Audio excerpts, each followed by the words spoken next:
السلام عليكم ورحمة الله وبركاته. طلاب تانية ثانوي، ازيكم عاملين ايه؟ يا رب تكونوا بخير وبصحة وبسلام. معاكم مستر خالد عبد الستار، مدرس اللغة الإنجليزية للثانوية العامة. أهلا بيك يا بطل في التقييم الأسبوع التاسع. فيديو للأسبوع التاسع على التوالي، 9 أسابيع أو 9 فيديوهات نزلوا لك حتى الآن، فيهم فرم لكل تفاصيل الأسئلة اللي الوزارة بتنزلها، واللي تم التأكيد إن منها بإذن الله امتحانك. فالأسئلة دي مهمة أوي أوي أوي بجد. اوعى تفوت أي حاجة فيها علشان هي فعلا أسئلة حلوة. يعني حتى لو افترضنا إن هي ما كانش ديت الأسئلة اللي هيتحط منها الامتحان، فهي أسئلة حلوة أوي ما ينفعش تفوتك كطالب ثانوية عامة، كطالب خلاص دلوقتي في تانية وكمان كام شهر داخل تالتة ثانوي. عايزك بجد تبقى فاهم، تبقاش زي اللي ماشيين مع القطيع كده بتبصمج وخلاص. مش المادة دي، مش الانجليش. انا فاهم وبعرف افهم انجليزي، هعرف احل. والموضوع مش صعب، الانجليزي مش عفريت، مش بعبع، مش مادة صعبة ولا مادة تقيلة، دي لغة. هي بس محتاجة ممارسة عشان هي لغة مش مادة دراسية اذاكر كلمتين خلاص انا ذاكرت. لا يا باشا، دي لغة محتاجة ان انت تمارسها بشكل يومي او شبه يومي، يعني يوم او يوم لا، يوم او يوم لا. ولو مارستها بكل يوم حتى لو بجزء بسيط، انت هتبقى عالمي بجد. انت مش هتتخيل انت بقى مستواك عامل ازاي. والموضوع بسيط، مش محتاج مجهود جبار، ولا محتاج ان انت تقعد طول اليوم تذاكر انجليش بس ما وريش غيرها. الموضوع سهل، هون على نفسك، وكده كده احنا في ظهرك، والموضوع باذن الله هيعدي مرور الكرام. فسمي الله وصلي بينا على النبي، وتعالى نفصص أسئلة اللي تشوز اللي عندنا النهاردة. هي أسئلة طيبة، والأسبوع التاسع أسبوع طيب. صلي بينا على النبي. أول سؤال: The writer's day felt the same. وهنا بيقول لي the meaning of the underlined word is not. felt the same يعني بحسه كده إن اليوم زي اللي قبله والكلام ده. هل ده معناه إن هو exciting؟ يقول لي لأ. طب هل ده معناه إن هو repetitive and unchanging، متكرر ومفهوش تغيير؟ ممكن. طب confusing و challenging، مربك وصعب؟ لا. very short قصير؟ لا. يبقى إجابتي repetitive and unchanging. طيب السؤال اللي بعده: The teacher gave us a short note to explain how to use the new program. المدرس ادانا ايه قصير عشان يشرح ازاي ان احنا نفهم او نستخدم البرنامج الجديد ده. يبقى عايز اقول اعلان ترويجي كده، يبقى حاجة كان اسمها توتوريال. فيلم قصير بيبقى ترويج لحاجة او دعاية لحاجة او طريقة استخدام حاجة او شرح مبسط لحاجة، المهم ان هو فيديو قصير. طيب Number 3: She spent hours، قضت ساعات نقط through social media instead of studying. بنعمل ايه في السوشيال ميديا عمال على بطال؟ scrolling، يعني بنعدي كده. Number 4: The scholarship، المنحة، gave him a great note to study abroad. كلمة scholarship ديت مهمة. منحة كلمة سهلة بس اعرفها. اديته ايه؟ عظيم عشان يدرس الخارج، يبقى فرصة معناها opportunity. Number 5: The road was not so the car moved up and down. كانت طالعة نازلة، يبقى الطريق مدغدغ. كلمة اسمها uneven يعني مش سلس، عكسها smooth اللي قبلها معناها سلس أو مرن. Number 6: She not to learn the language quickly. هي من المفترض إن هي تتعلم اللغة بسهولة، يبقى is supposed to. طب ليه مش seem وتقول معناها يبدو؟ أقول لك بص، she seems. خد بالك من اللقطات الصغننة دي، اللي هي والشي والإت بياخدوا اس. تمام. The language lessons were not help مريم learn Turkish. يبقى الدروس بتاعت اللغة من المفترض ان هي تساعد مريم، يبقى were meant to.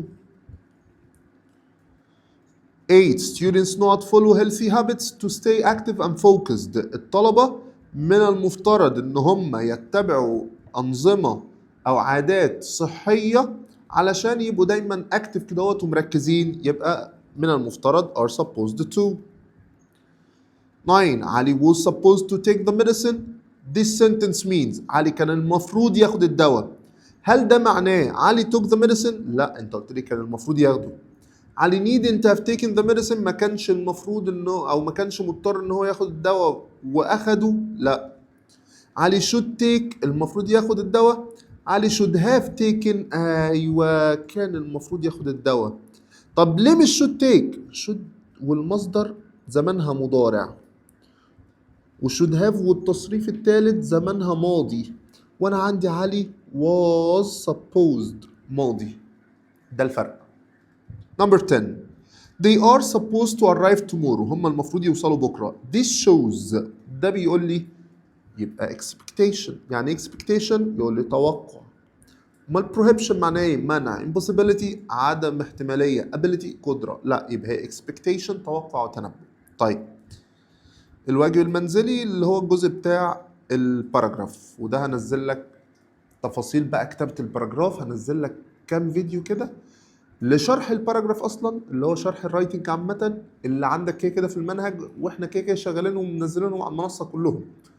وهنزل لك بقى باراجرافات بنكتبها ازاي، نتدرب عليها سوا في المراجعات بإذن الله. واستنوا سلسلة مراجعات، مش سلسلة ولا حاجة، حصة مراجعة بس موت ما بين الشرح، وده نصها يعتبر احنا نزلناه في مراجعة نص المنهج، وهنزل لك المراجعة بتاعة النص اللي جاي.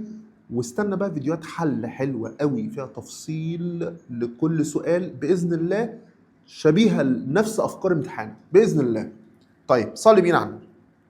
التقييم الأسبوعي جروب A not encourages people to start their own businesses. مين بيشجعوا الناس ان هم يبدأوا شغلهم؟ يبقى entrepreneurship معناها ريادة الأعمال، عشان فيها start their own business. طيب number 2 the company offered not training programs for each employee. الشركة وفرت برنامج تدريبي ايه لكل موظف؟ يبقى برنامج تدريبي عايز اقول customized. يعني ايه customized؟ يقول لي يعني مخصص لكل موظف. كل واحد انت ناقصك ايه، هعمل لك برنامج تدريبي ليك عشان تبقى انت كفاءة. طيب number 3 his polite behavior left a good note on the visitors. سلوكه المؤدب ترك ايه جيد على الزوار. يبقى انطباع. انطباع معناها impression، انطباع. Number 4 the police not to protect people. البوليس من المفترض ان هو بيحمي الناس، يبقى the police are meant. طيب Number 5 she not to have a hard time in the factory, she wants to look for another job. هي ايه؟ ان هي بتعاني او بتقضي وقت صعب في المصنع، فهي عايزة تفكر او تدور على وظيفة تانية. يبقى هي يبدو كده ان هي وقتها مش احسن حاجة. يبدو معناها seems. Group B many people work hard to increase their monthly نقط. ناس كتير بتشتغل كتير علشان توفر او تزود ايه في الشهري، يبقى دخلها الشهري. دخل معناها income، دي معناها دخل. طيب number 2 good نقط help students finish their tasks on time. بيساعد الطلبة تخلص مهامها في الوقت المعين. يبقى time management اللي هي معناها إدارة الوقت. ان انت ما تقعدش هلهلي كده انا بذاكر. لا يا باشا، ماسك ساعه انا بذاكر من الساعه كذا للساعه كذا الماده دي، من الساعه كذا للساعه كذا الماده دي. دي اكتر طريقه هتفيدك في حياتك حرفيا. طيب صلي بينا على النبي. Number 3 starting a new business may involve many نقط. بدايه مشروع جديد ممكن يحتوي على كثير من التحديات او الصعاب. كلمه اسمها challenges معناها تحديات او صعاب. Number 4 she not to hurt you on purpose, she is kind. يبقى هي ما قصدتش ان هي تأذيك او تجرحك قصد. she is kind on purpose معناها عمدا. يبقى she didn't mean to معناها لم تقصد، وكلمة on purpose معناها متعمدة. Number 5 my homework not to be full of mistakes, the teacher is angry with me. يبقى كده واجبي شكله فيه غلطات كتير. يبقى my homework seems to be full of mistakes. Group C آخر حاجة معانا أول سؤال photographers try to note beautiful moments during events بيحاول إن هو يلقط لحظات جميلة يبقى capture معناها يلتقط. Number 2 learning a new language is a long نقط that needs patience يبقى هي عملية طويلة بتحتاج صبر يبقى process معناها عملية وبروسيس عملية فيها خطوات.